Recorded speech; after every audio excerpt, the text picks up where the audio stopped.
Hello guys. Welcome back to my spooky nightmare map. Roblox is a little broken at the moment, so today I am dressed as a noob. Today I am answering a request from these two guys, Tatus and Midam8M7. They asked if I would make a video on how it's done. If you haven't already checked out my nightmare map, I strongly recommend that you check it out before watching this behind the scenes video. Here is a link to the original video. So guys, here you have it. I'm gonna take you behind the scenes of my nightmare map. As you probably figured, most of the map takes place underground. Let me just start by making everything visible for you guys. I use teleports to transport from place to place. For those of you who didn't know, the teleports are connected by color, meaning this blue portal will take you to the other blue portal and so on.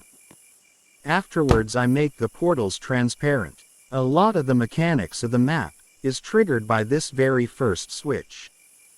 And as you can see, it starts a chain reaction of these delay blocks that triggers various lights and more on the map. The jump scare that I will show you in the end is also set in motion by this first switch. You can connect delay blocks in a loop to make them go on forever. The balloon that suddenly blows up here is triggered by the same switch. Keep in mind that you can change the amount of seconds a reaction is delayed with the screwdriver tool. The little peeking plushie of Chillthrill is sitting on a servo, which is connected to a loop of delays, also triggered by the first switch.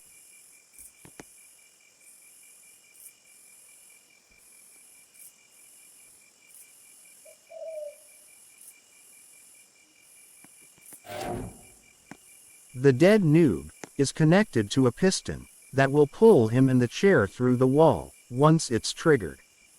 At the same time will another piston place the empty chair that can be seated by the player.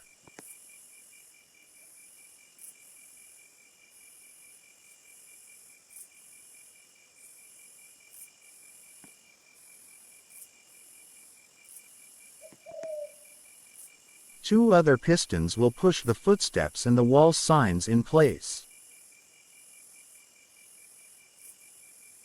Keep in mind that all moving parts has to be unanchored, and if they have to go through walls, they should also be set to no collision.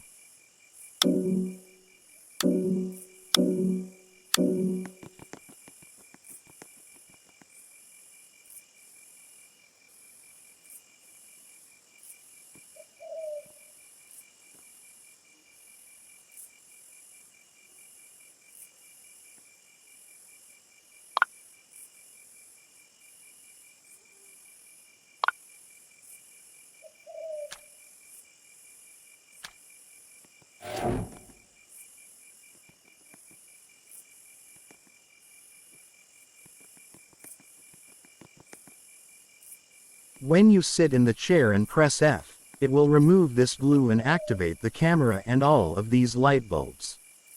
Of course most of this little build is usually transparent, so that only the arm is visible.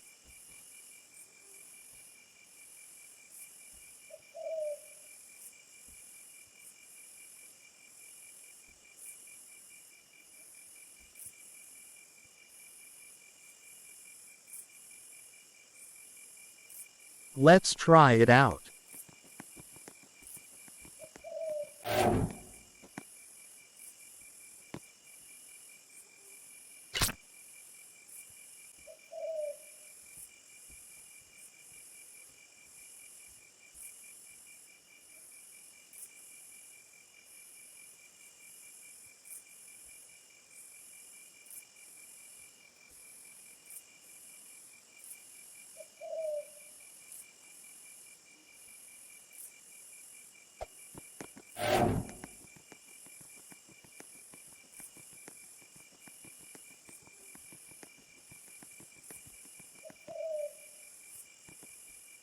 Usually this skull is moving back and forth slowly. It doesn't seem to be working at the moment.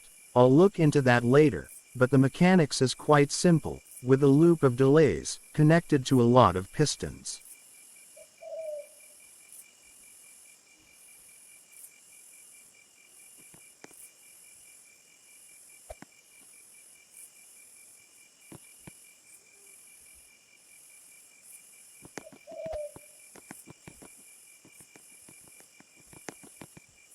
The skull carries the message to the player that he or she needs to wake up and follow the footsteps, which takes us back to the chair we are sitting in.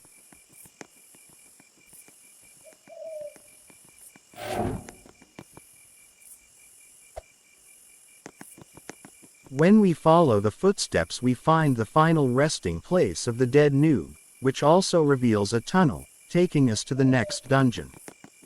The zombie and the scary music is triggered by the switch on the wall, but I just want to show you guys the mechanic first, so I use a portal.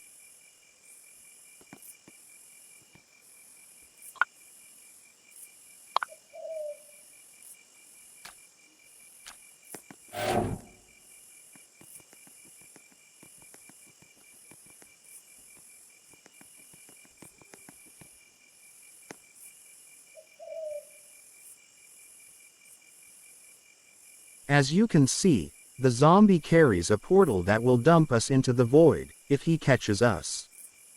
The zombie movement is again a set of pistons and servos, that make it move and turn in different directions. Again, you can change the speed of the pistons with your screwdriver tool.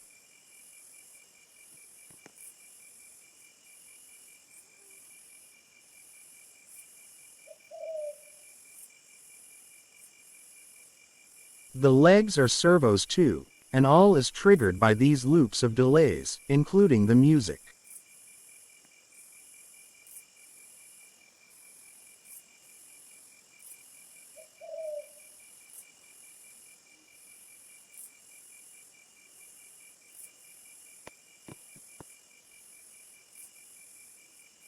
Let's get this guy going.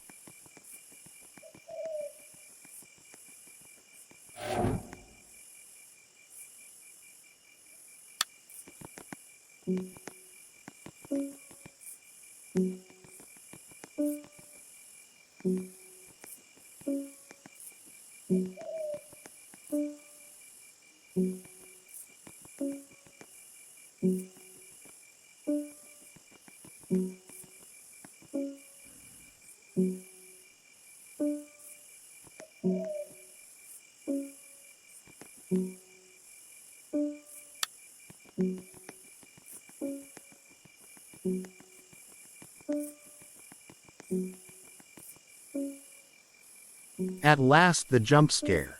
As I said earlier, the movement is already triggered, so this switch only activates the camera and the scary piano notes.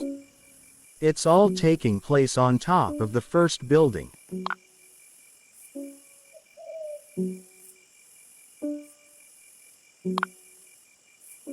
Let me show you how the movement is done. Again, it's a combination of servos, pistons and delays.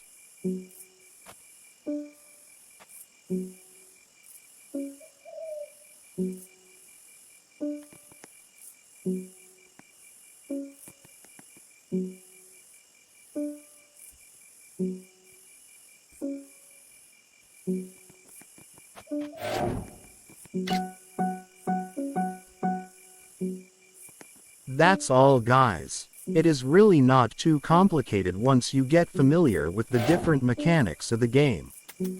I advise you to keep backup saves when you work on a map like this, because stuff will break if you save after having triggered something.